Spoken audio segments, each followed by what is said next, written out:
Good morning and welcome to Morning Movie News, where I'm wishing you a happy Avengers Age of Ultron Day. Round 2. Yes, the movie debuted last weekend, but it expands this weekend to even more countries, including the United States. And one company that's very excited about that is our friends at Dolby Atmos. And I have another giveaway for you, which will be taking the place of the viewer question on today's episode. So what does Dolby have? Well, Dolby is pleased to give away, via Beyond the Trailer, one set of headphones designed by Kid Designs and iHome, which features branding from Avengers Age of Ultron. You can see them right there. They're Ultron-rific. But that's not all. They're also throwing in a pair of free movie tickets in the form of passes from Fandango. Now, you might have heard me say Kid Designs. Well, I suspect these headphones are for kids. I'll try and get confirmation from Dolby Atmos later today, and I'll update you on that. But I'm sure you know some kids, and of course anyone can use those Fandango movie passes. So once again, let me refresh your memory on how to enter to win said giveaway from Dolby Atmos and Beyond the Trailer.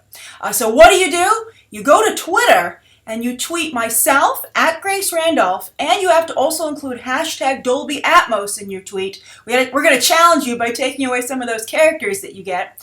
And then with the rest of your tweet, give me your one-sentence review for Avengers Age of Ultron. Now, as always, you can say whatever you want about the movie. You can like it, you can be disappointed in it. You can focus on the sound in honor of Dolby Atmos, or you can focus on your favorite character. Just be creative, have fun with it. And while I usually have more things to give away, this time there's just one winner, so the competition is going to be extra tough. And also, if you're not going to see it till towards the end of the weekend, don't worry. This competition will run on Twitter and Beyond the Trailer through Wednesday, May 6th, this coming Wednesday. You have till the end of the day, and I will announce the winner on Thursday's episode of Morning Movie News. So I look forward to seeing your one-sentence reviews on Twitter, and don't forget to include at Grace Randolph so I see it, and I'll favorite it once I've seen it so you'll know that I've seen it, and also the hashtag Dolby Atmos. That has to be included in your tweet.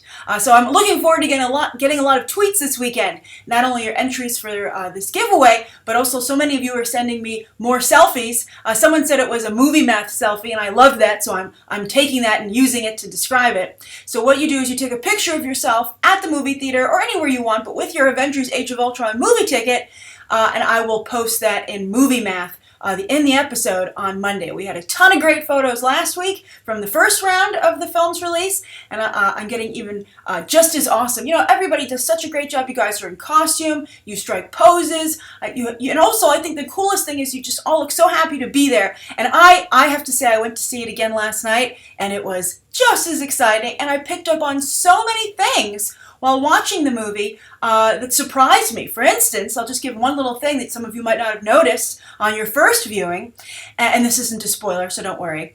I think a lot of people have been very paranoid about spoilers. I've been accused of a lot of spoilers in the last few days, but I have to say overall, I didn't give away any spoilers. I think people just thought they were spoilers because, you know, they just didn't want to have anything spoiled whatsoever. But anyway, this is not a spoiler under any definition of the word. So, at the beginning, when the Iron Legion goes out to ward off civilians while they're having their initial fight at that, European fortress, the voice of the Iron Legion Legionnaire, that's the robots, is provided by James Spader. He's just using a different tone and a different, cadence to his voice. But it is James Spader. I thought that was very interesting and perhaps a little bit too subtle on Joss Whedon's part. Some people feel that James Spader's performance was a little too loopy, and perhaps if they made it clear, and also that they didn't particularly like his voice maybe, but maybe if they made it clear that that was the voice that Tony Stark programmed. Where's he getting all these voices? Jarvis, Friday, Ultron, right? If he had, originally the Iron Legion voice, but that if he had programmed that in there first, and then it got a lot of personality after being programmed by Tony Stark as Ultron, that would have been very interesting. As I said in my review, I felt Ultron was an interesting villain because he was wrestling with his own humanity. You know, he felt he was a pure machine, but he was very much human thanks to his programming by Tony Stark. And I think that that's a really sophisticated idea that Joss Whedon, I have to say, well, I loved it. Since so many people aren't picking up on it, I feel that to some degree that's a little bit of a miss on Whedon's part. That's unfortunate. It's very hard. It'll be interesting to see. Once the box office numbers come in, we'll get a better picture of how to judge this film overall. Because right now people seem pretty divided. The Rotten Tomatoes score is not good. So I think box office is really going to have to settle this argument. Alright, so speaking of comic book movies, the first story of the day, I wanted to share this picture with you that one of you tweeted me, and I retweeted it actually on Twitter. I thought it was so amazing. It's of Sophie Turner and Lana Condor on the set of X-Men Apocalypse, and of course they're playing Jean Grey and Jubilee. And it's just a great fun photo. They both look fantastic in it, and they look fantastic not only because they have great costume designs, and the makeup and costume departments really did a fantastic job with them, but they so much look like their characters. So for the first story of the day, I just kind of wanted to take a moment to recognize that of all the problems people are having with Marvel and all the problems people are having with Warner Brothers DC, Fox is actually ahead of the pack right now. They're the ones who are golden. And we'll see how people feel about Fantastic Four. But for so long, people have been, ragging on Fox, saying, "Oh, if only Marvel could get those rights back." But lo and behold, who's at the head of the pack right now? Why, it's Fox, with not only X-Men Apocalypse, but also Deadpool, which every time we see pictures from both of these films on set, it looks like the films literally left off the comic book page. And it's about high time that Fox understood that that was the recipe for success. So I'm very excited, and I just think it shows that anybody can turn things around. And also Warner Brothers and DC should take heart in that, because they've had a lot of problems lately, and also just a lot of heated emotions with Warner Brothers and DC, because the fans are so upset about the way it's being depicted. It's just the vitriol is just kind of unfortunate. But just remember, Fox turned things around, so maybe Warner Brothers DC can too. I'm trying to be more positive, and that's one of my positive affirmations to point out there, that things can be fixed.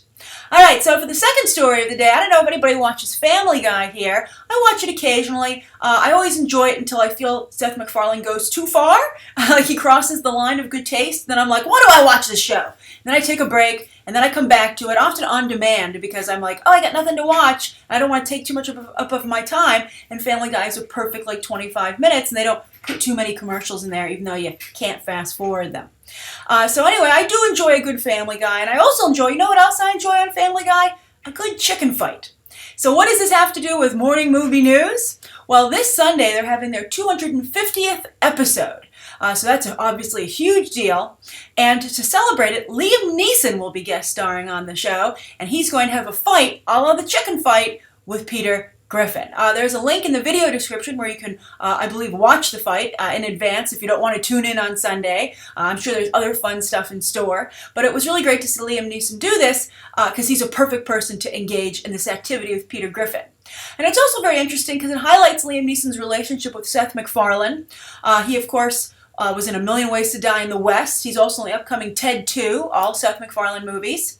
And then also he was in the Lego Movie for Phil Lord and Chris Miller, doing the voice of Good Cop, Bad Cop. And if you've seen behind-the-scenes footage for that movie, the voice recording, he recorded the switches in Good Cop, Bad Cop's personality all in one session. He would actually switch back and forth instead of filming all of Bad Cop's dialogue and then all of Good Cop's dialogue.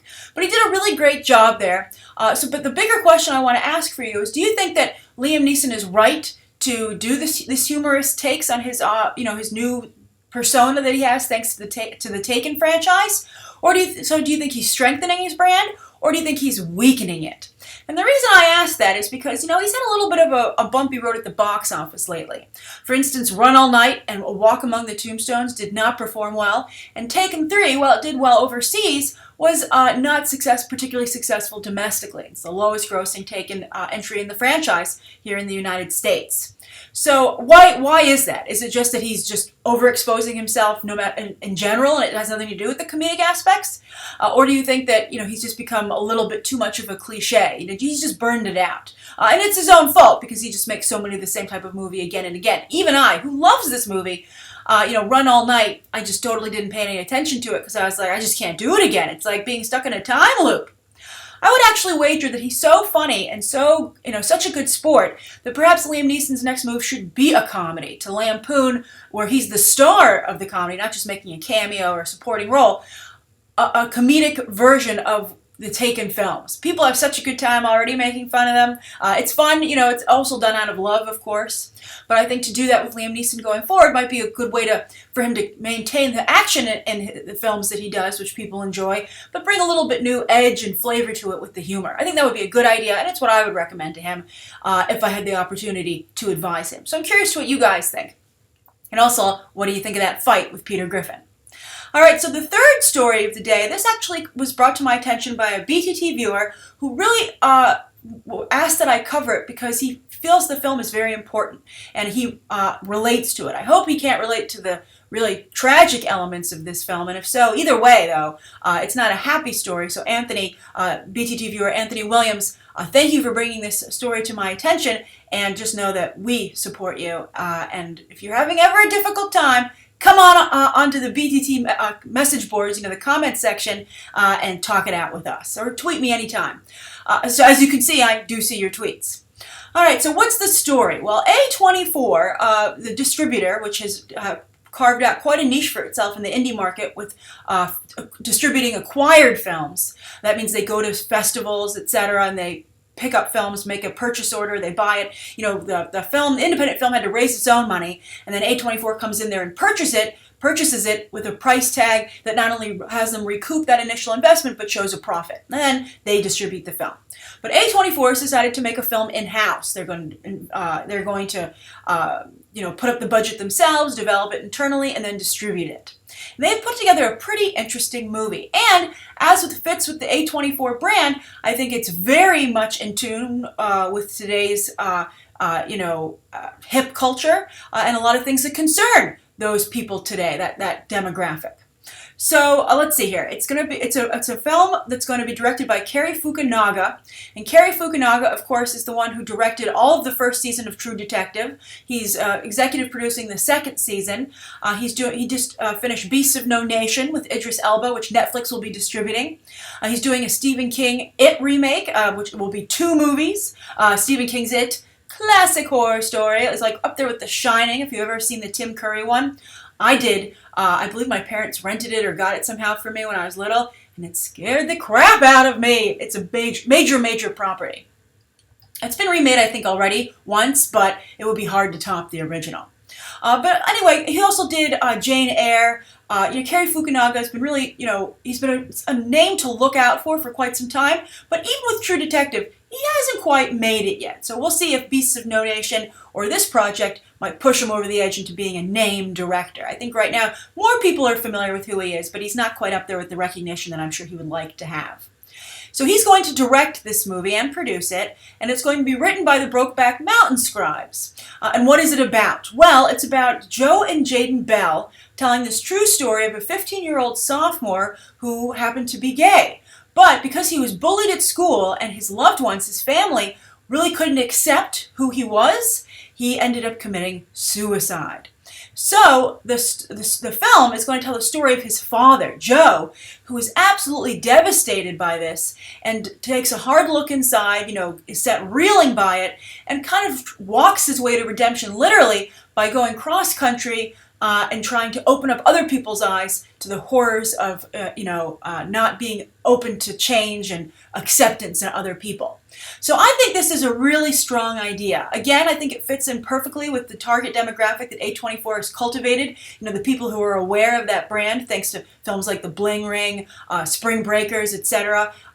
Actually, they just recently released Ex Machina. So A24 is a very, very strong distributor. So they already have the reputation, and I think this film ties into it beautifully. I think the role of Joe Bell, obviously the father, is a very strong awards contender, and so I think they'll be able to attract a strong talent and a name talent for that role, because I'm sure they're going to tell them they'll press hard for awards consideration.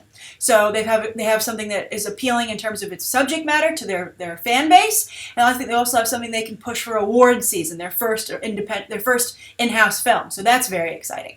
And because the role is so strong, again, they can make sure they cast somebody strong in it. And then also, I just think this is an important subject because we're seeing more and more stories of parents not understanding how devastating it is for them not to work with their child in these very difficult times in their lives.